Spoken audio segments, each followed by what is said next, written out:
Oh boy. I was just saying before I woke up today with a horrible headache. I just finally took some medicine, so I don't know what's wrong, but we'll see. Play it by ear. Let me close this thing up. Because I was going to do a live show, but I said, forget it. On Facebook. All right, Lydia said she'll be on. Let's see. Okay.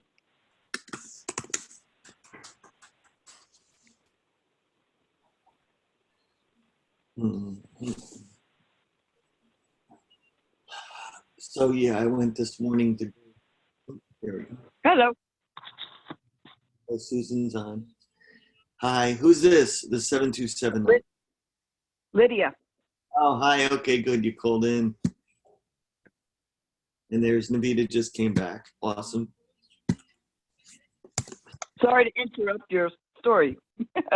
No, I was just saying, I woke up this morning and I had to set up an appointment to see a new general practice doctor. Yeah, I mean, it was mandatory, but I mean, not a big deal. But I was like, as long as I'm back by 3 o'clock, that's all I care about. Oh. Oh, you'll be missing us, aren't you? And who else is there? We have Mary, Susan, you, Lydia, and Navita. Hi. Oh. Hi. I couldn't get the phone thing to work, so I said, okay, fine. We'll try it the regular way. Yeah, I haven't gone to that yet. I haven't done that It on never worked for yet. me for some reason.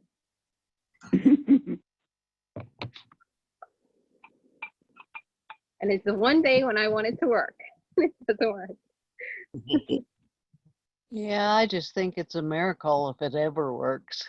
I know, truly. All right. Privacy is nothing. What's that, Navita? Privacy? I said, privacy is nothing. We never have it. No, not in your house. You always got a lot of people there. Yeah, plus I have these.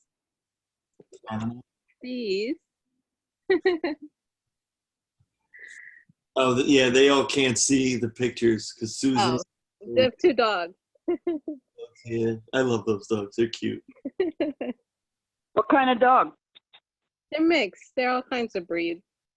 So we just call them hotcakes. You call them what? Hotcakes. When they're mixed breeds, you just call them hotcakes. They can be anything. Yeah. My dad used to call those Heinz 57. Oh, okay. like the ketchup. Yeah. 57 different things. Yeah. You never know which one, so it should be anyone. That's right. Yeah, that's what they are. I'm beginning to look for a dog myself. Oh. Yeah, I miss having one. Oh. They're the best company. Yeah. Big one eyes. The 2 dogs that I had were amazing. Oh. And they took me through some of the darkest times of my life. Oh. And they were always there. They were always there for you. And they never complain. They just listen. Oh, no. I had standard poodles, and I'm looking for another standard poodle, I think. And they're just nothing but pure just love and affection, and, you know, they're very aware of your emotions. Yeah. They're just like me. That's all I care about.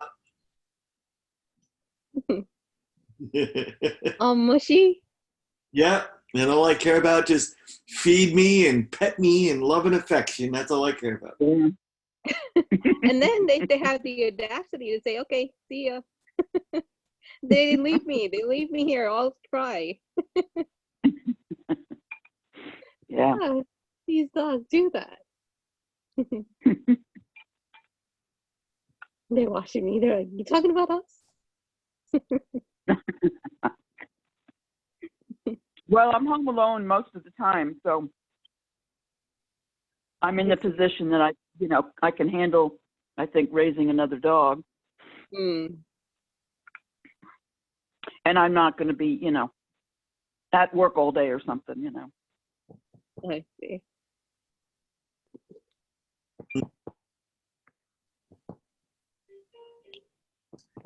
So today we're talking about like stress management and relaxation techniques. And I got 10 key points that I'm going to go over to help out, hopefully all goes well.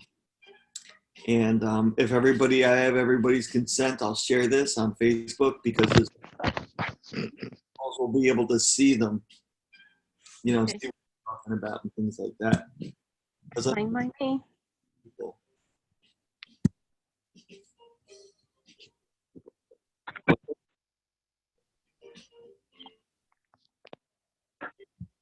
My phone tried to hop off the table. It just Mine just did. Mine just did as well. Man.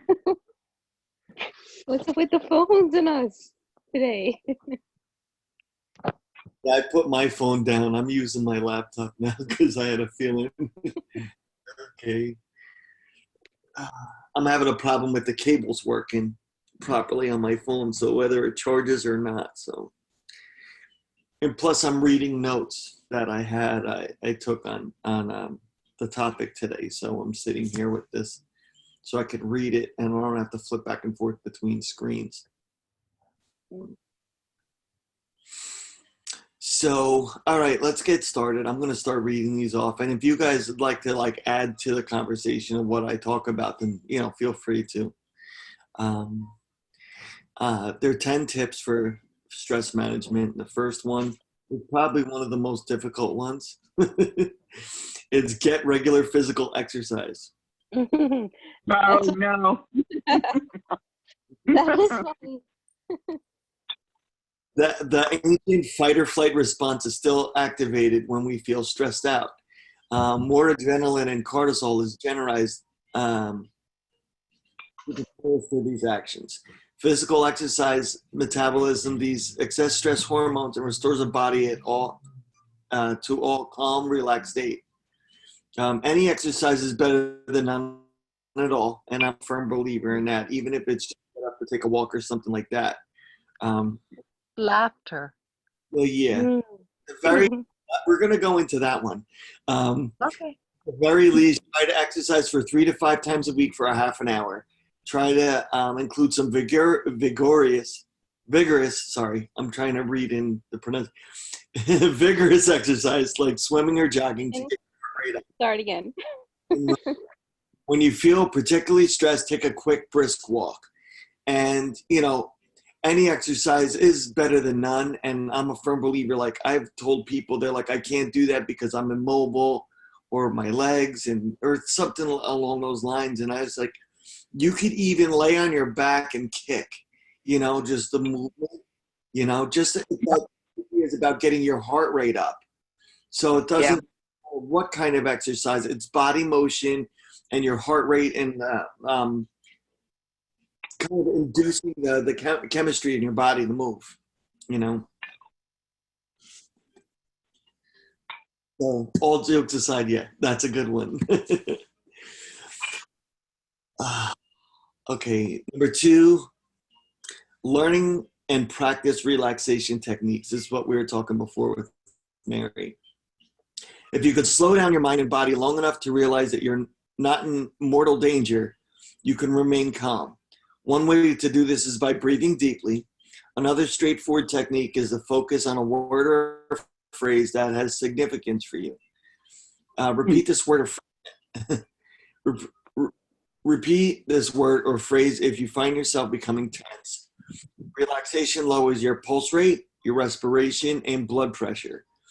when you combine different techniques such as deep breathing, music relaxation, meditation, yoga, reading, you could, reading is a big one, and you don't have to go anywhere or do anything to be able to do that. Significantly lower your stress levels, elevate your mood, and improve your ability to focus. All of these that I'm talking about today is it's like a diversion. It's whatever's stressing you out, you're breaking it down and you're distracting yourself to refocus your mind. An easy way to do that is doing these different techniques. Boys. You can reassess the situation. I think that the part that I have the most trouble with is like all the things you're saying. I know that I do a lot of those, but I do them subconsciously. I'm not. It's like I'm not aware of my state at that moment to do all the thinking that to do this, and this.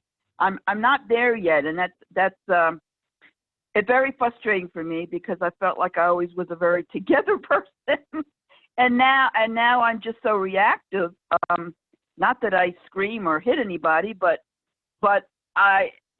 when I'm stressed, I'm like just a ball of nothing on the floor crying, you know. Right. And it's like once it starts it's hard to like get myself out of that. It's like unless I stop it before that, it's gonna be bad. And I'm trying to practice that more, I guess, that awareness, remembering, you know, what am I feeling? What am I, you know? Well, that's the thing, and the key thing with all of that is self-discipline. Like, you have to know. Oh, that's another dirty word, you know. Like telling yourself, step back. If you have a problem, and I've been in a situation where it's impulsive reaction to things, especially when things stress you out. Yeah. To step back. Well, I almost feel a sense of panic. Well, that's it. And I have never been that way before. Yeah. You know, like I don't know what to do. I just, you know, feel just this terrible, overwhelming sense of, you know, I don't know what, but confusion, I guess, is what it is. And so I mean, even though I'm like 7 years out from the major, you know, brain injury, I feel like I'm oddly not self-aware in some ways.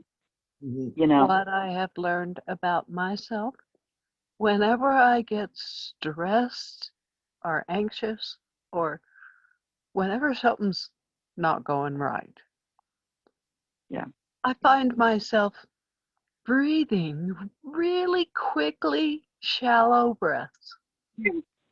And I have learned to slow down and breathe, count 4 in and 4 out. Yeah. Well, I call it a 7-second rule, and I've talked to other doctors about this, and they thought that was awesome. Is when something gets really stressful, say a lot of times it doesn't take more than 7 seconds. You could just say in 4 seconds, but you could step back and go, you just stop before you react. You say think, and you think about what's going to be the reaction, what do you get out of it, and what's going to be the circumstances that will follow. And you take that 7 seconds, it really, you assess the situation, you go, is it worth it? And that's a thing to kind of slow yourself down. And focus on something beside what is making you anxious. Well, yeah, that was the second thing that's number 2 that I had just read about. That's what the slow your breathing down does, because you have to pay attention to it. Well, it brings up what we're talking about here is changing your attitude to stress. It says everyone experiences stress, but how you manage it makes the difference. Try to think of it as a challenge. because you're unlikely to able to avoid it altogether. Reversing negative attitudes can help reduce tension. For instance, your stress may be triggered by a problem that you think is impossible to solve. Try writing it down.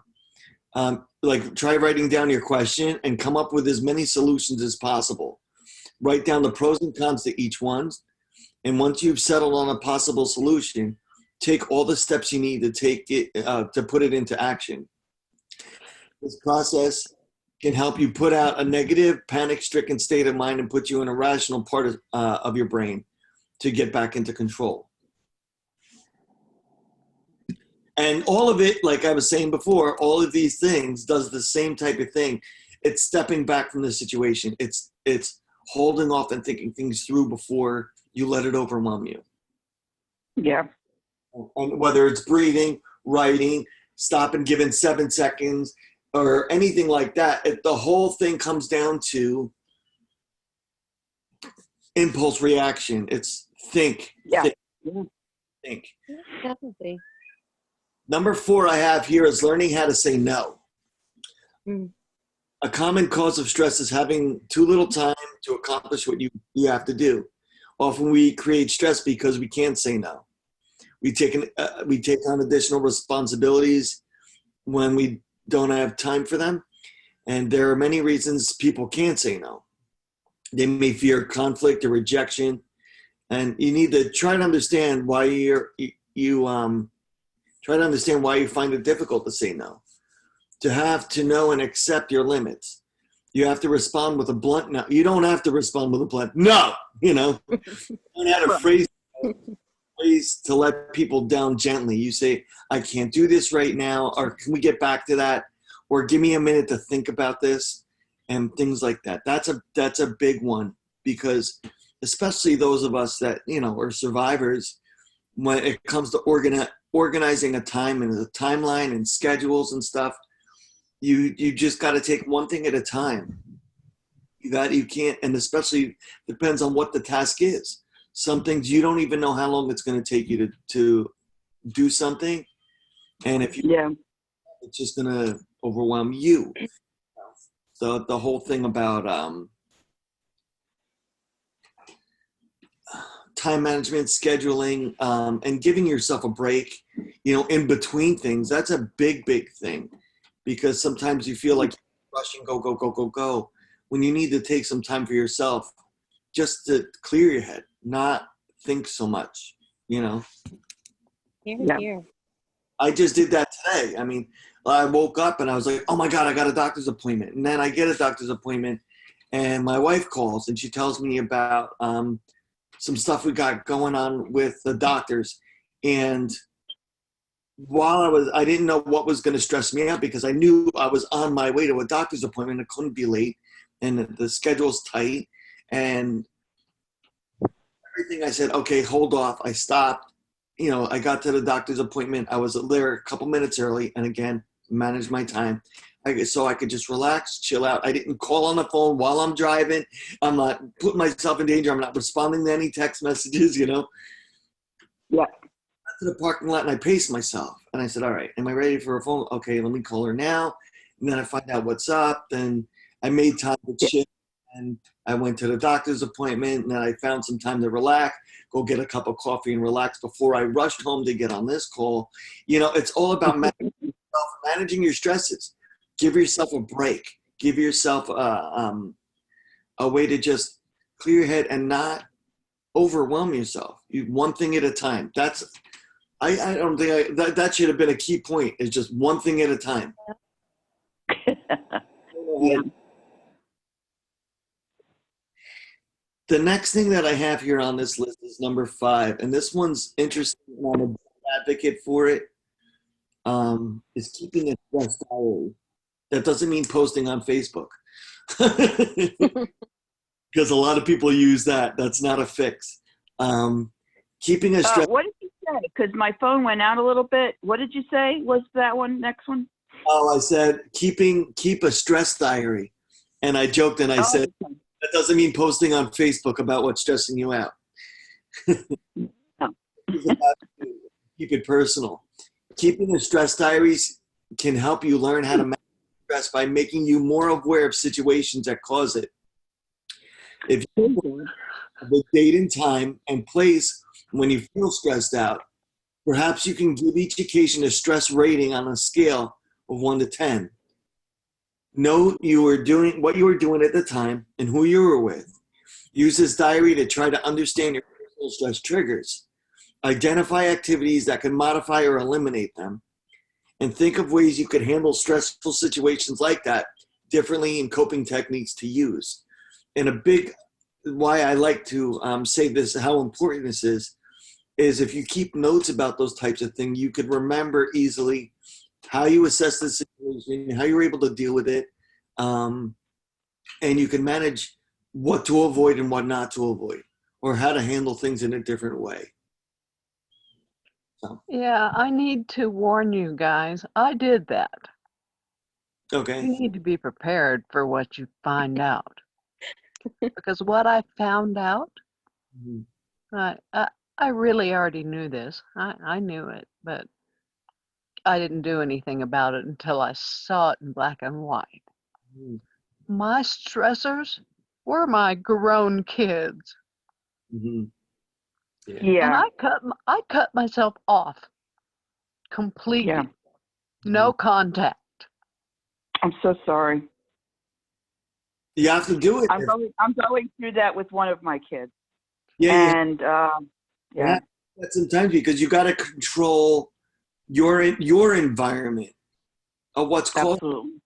you. You have to be in control of the situation that you're in that's causing you to. Unfortunately, I waited too long. Yeah, Well, I did too.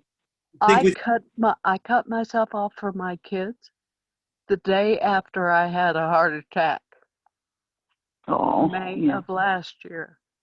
Mhm. Yeah. That's why I haven't been here for so long. No, that's Yeah. I'm not a widowmaker. Yeah. I'm not a widow. I didn't make anybody a widow. I survived it. That's right. Mm-hmm. It was caused by my kids. Yeah. Yeah, totally. And they have now realized that they can't treat me the way they were treating me. Right. And they've turned into completely different kids. Mhm. Really? Oh, Yeah. no, mine's following in her father's footsteps and is very narcissistic towards me, very punishing towards me.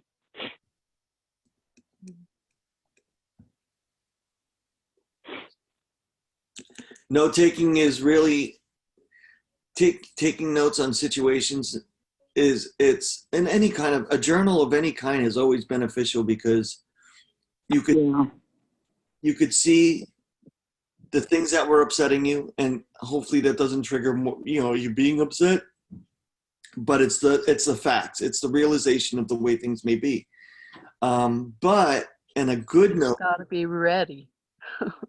but on a good note is that you could see the progress that you've made since, and that's the whole idea of all of this is about fixing situations that need to be fixed, addressing them, and moving forward. It's about you and your life and your well-being. Everything about this is about your mental well-being, because if you surround yourself with negativity, all it's going to do is continue to bring you down. You're not moving forward, and life is not moving forward. Yeah. Yeah.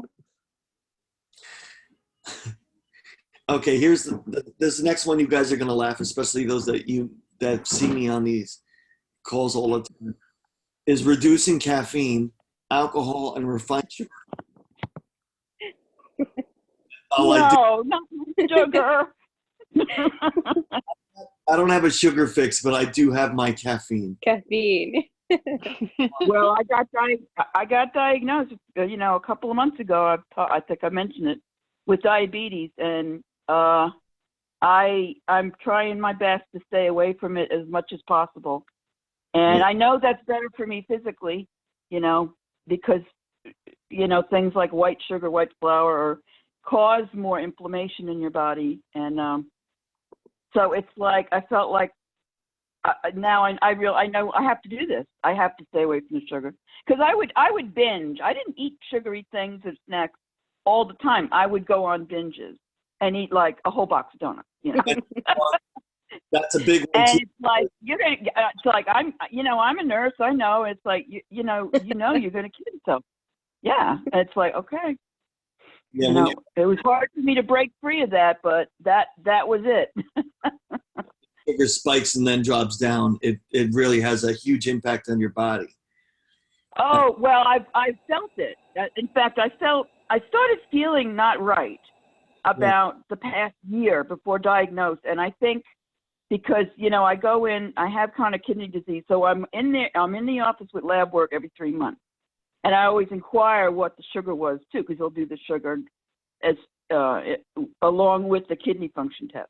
Mm-hmm. And it's been running like in the 90s. So it's like, that's what I'm feeling. I was sure of it. Because I really feel horrible when I've eaten sugar and a lot of carbs. Like the other night I had, I bought one of those quick fix dinners, and it had lots of pasta in it. And, oh my gosh, the way I feel after that is, horrible. Yeah. It knocks you out. Well, that's what I was. Yeah, it does, and it gives me a stomach ache. Yeah. A lot of I have some things going on with my stomach, and it seems like that.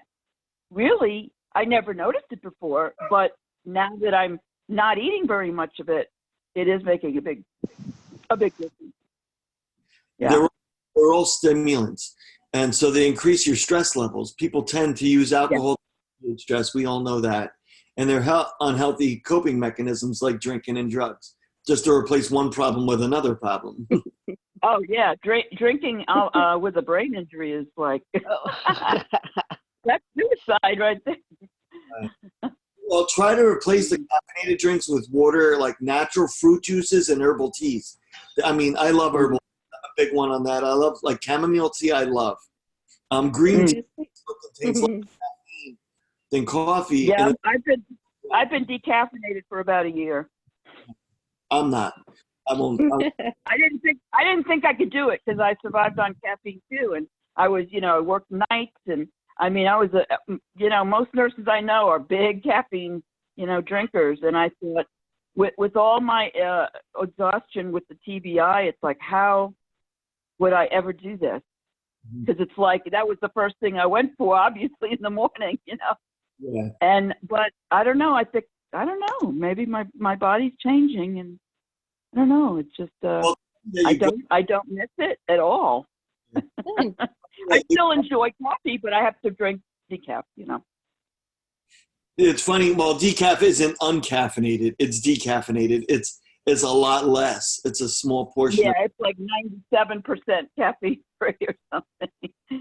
Well, this brought up like this part that I'm about to read. It just brought up what I was saying about sugars, but refined sugar for giving your body a temporary boost, then causing an energy crash, which feels you absolutely tired and irritable.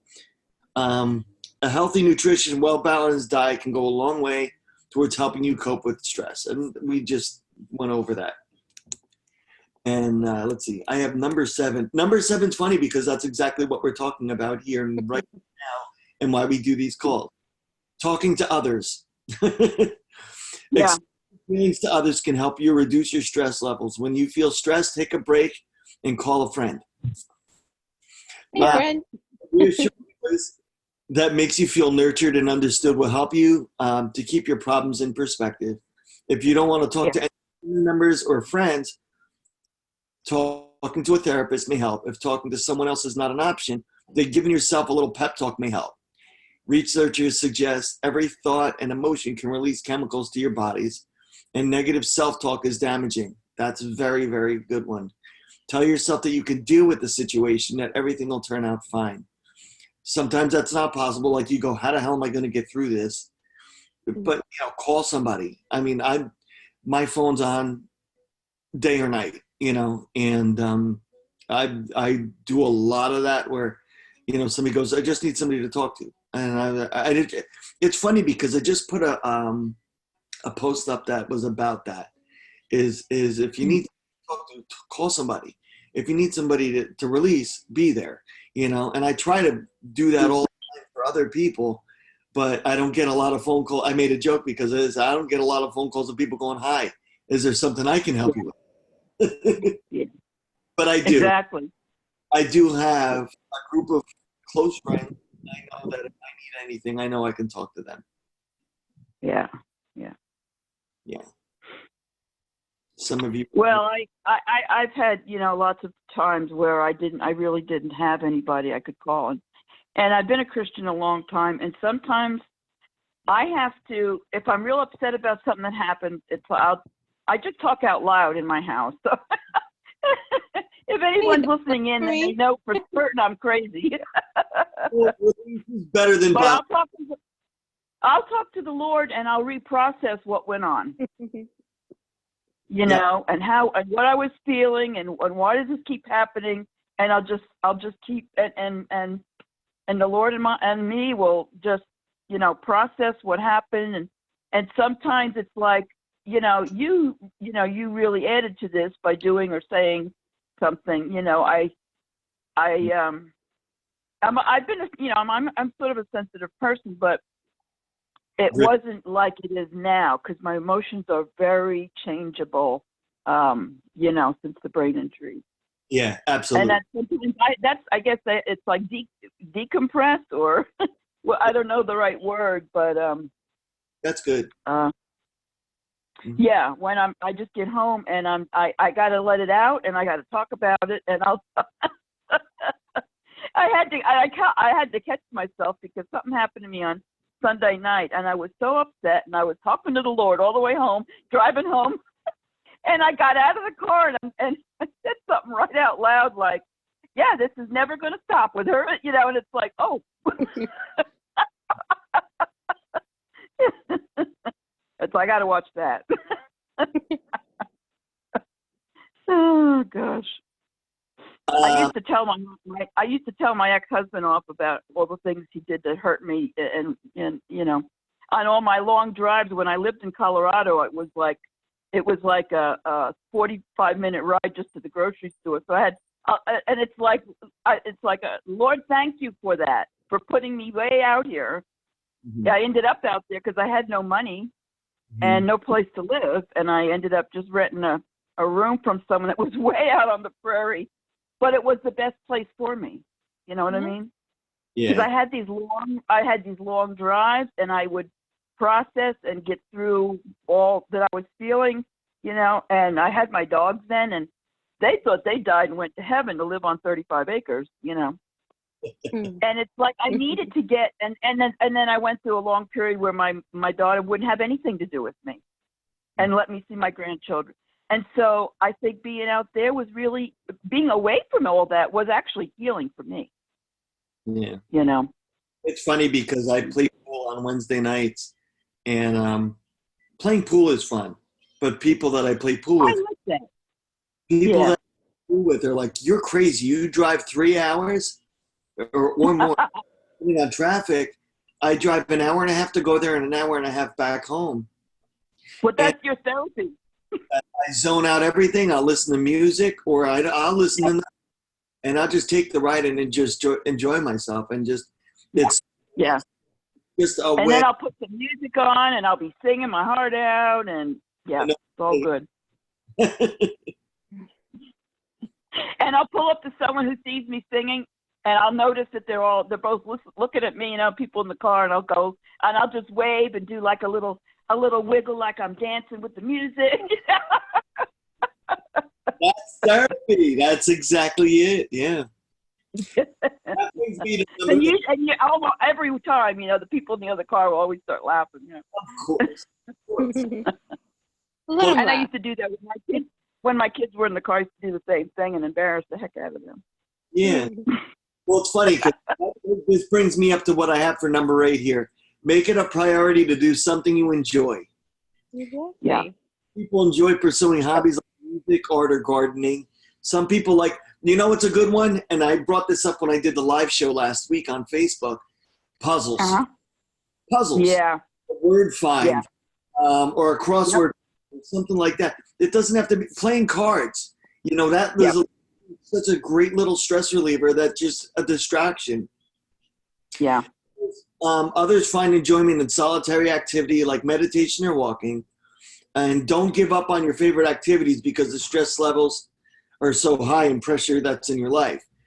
Taking a break and listening to some relaxing music or pulling up some weeds in a garden may be exactly what you need.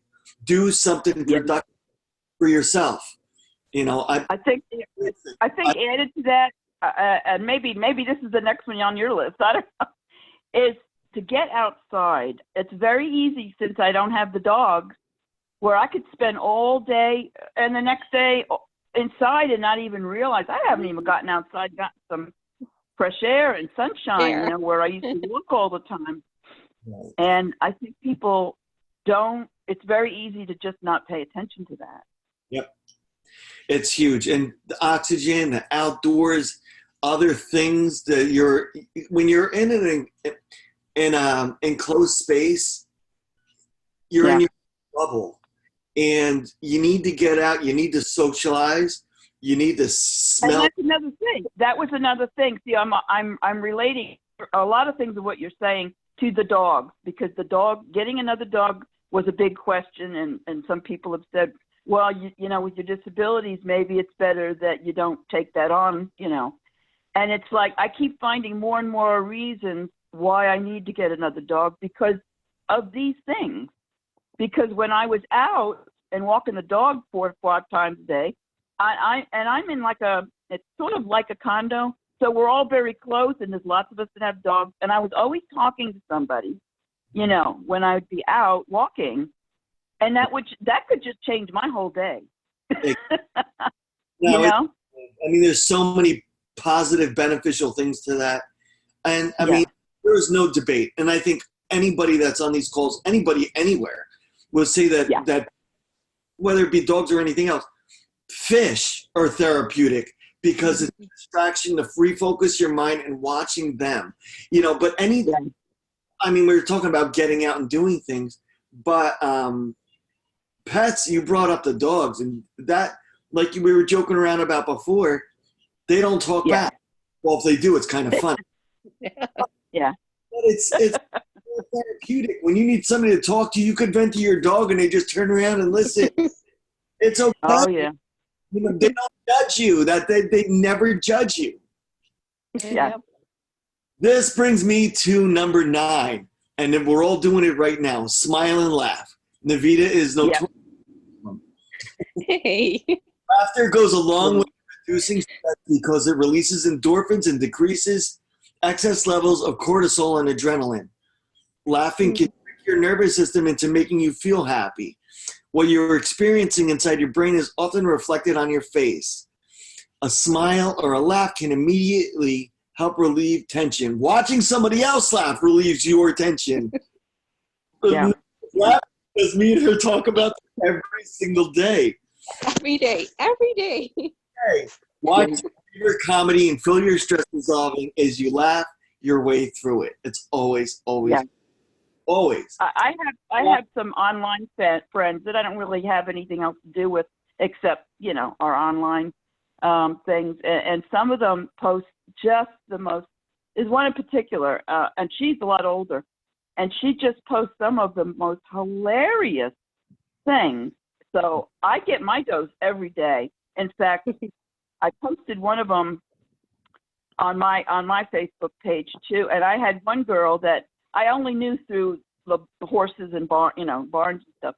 So I don't really see her, but we, you know, just keep up a little bit. And she said, she's like, "Thank you, Lydia." She says, "I haven't laughed that hard for that long in years."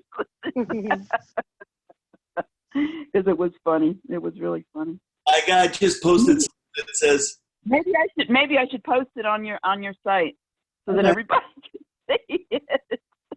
I posted this thing up and I put it on Instagram and Facebook. I may not be funny or athletic or good looking or smart and talented. I forgot where I was going with this. That's it.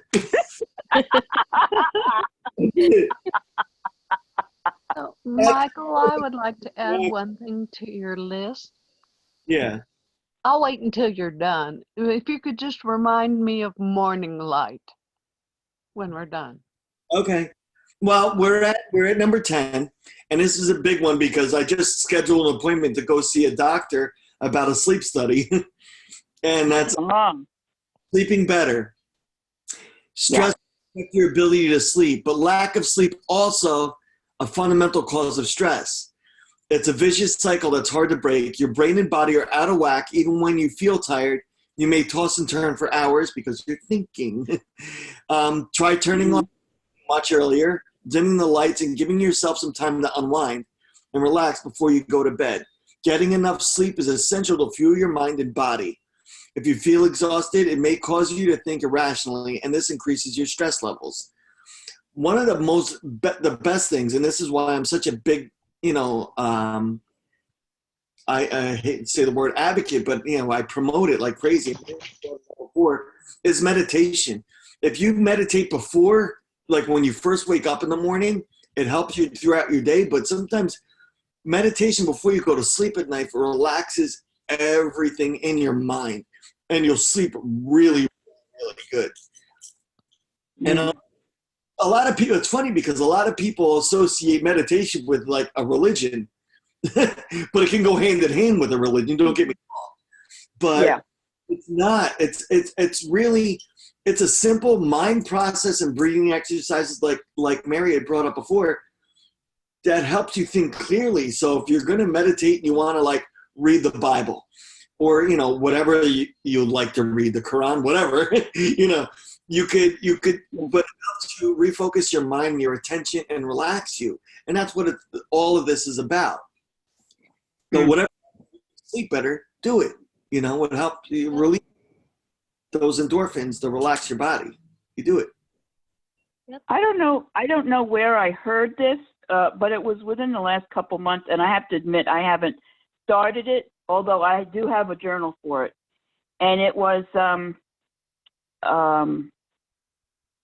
the last thing at night. You have a separate journal for just that last thing at night, and write down what you were thankful for that day.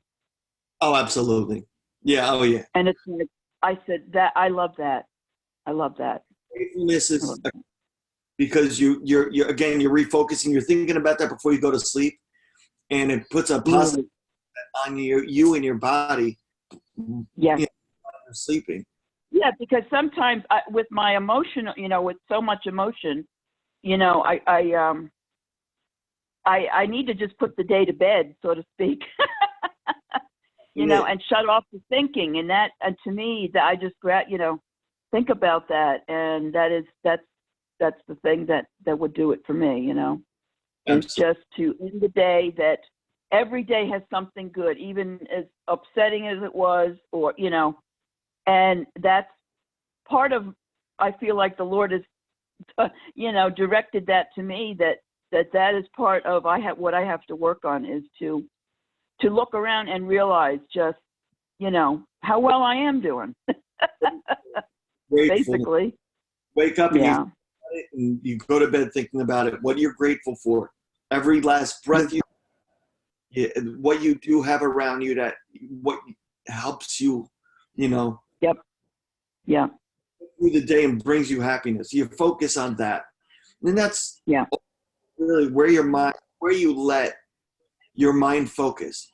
You're in control of life more than anybody and more than anything else. You are control.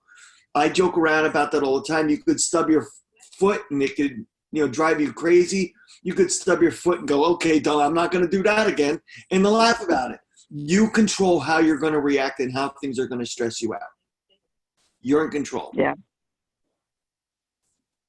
Yeah. Okay, you wanted me to remind you, Mary, about but I'm going to laugh. Yeah. I forgot what it was. Light. There you go, The Mary. first light of the day happens in the morning. Expose yourself to outside light 20 minutes before noon. Mm-hmm. You'll get all the vitamin D you need for a day if you do that. Mm-hmm. And you refocus your brain on the changes that are happening in your outside world. Mm-hmm. For me, I learned this morning the glacier is about 3 inches lower than it was yesterday. Yay! I live in Denver.